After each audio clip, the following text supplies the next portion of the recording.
Inspection day jitters have nothing on the inspection report anxiety. Am I right?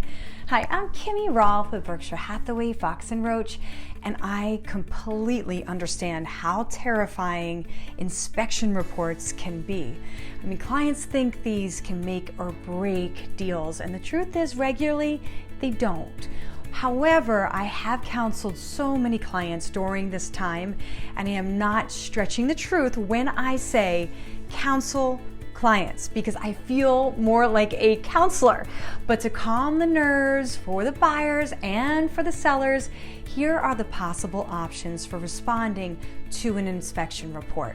So first, as a buyer's agent, I always recommend hiring an independent inspector unless the inspection report was conducted prior by an inspection agency that I recommend.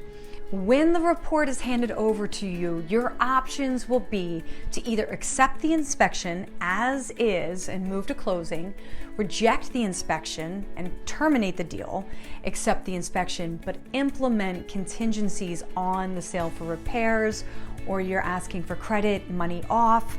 Chances are in the inspection things will come up that are just normal wear and tear and easily remedied.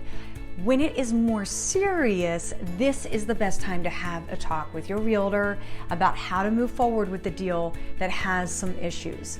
And as a seller's agent, I have the following options for a seller following the receipt of an inspection report. If the buyer decides to apply contingencies, a seller can reject these and terminate a deal, or negotiate with their realtor on some of the items. Lots of the times these can be minor and you can move forward, but when there are more substantial, say, for example, a roof or huge plumbing issues, you should just rely on the sound advice of an experienced realtor to make sure that you are not caving in to all of the demands to save the deal. So the bottom line on the inspection reports day is not to panic. These are in place for your own safety, and while many buyers are not requiring inspections at this point or waiving the contingency to get their deal accepted, I still feel more comfortable advising my buyers to get inspections to protect their interests. So if you are considering buying on the main line or around us, or are looking to invest in rental properties in an area with proximity to Philadelphia and New York, amazing growth rates and low population density, I am happy to discuss whatever is available. So see all of my resources below for the buyers and the sellers. Kimmy Rolfe sells the main line and local areas.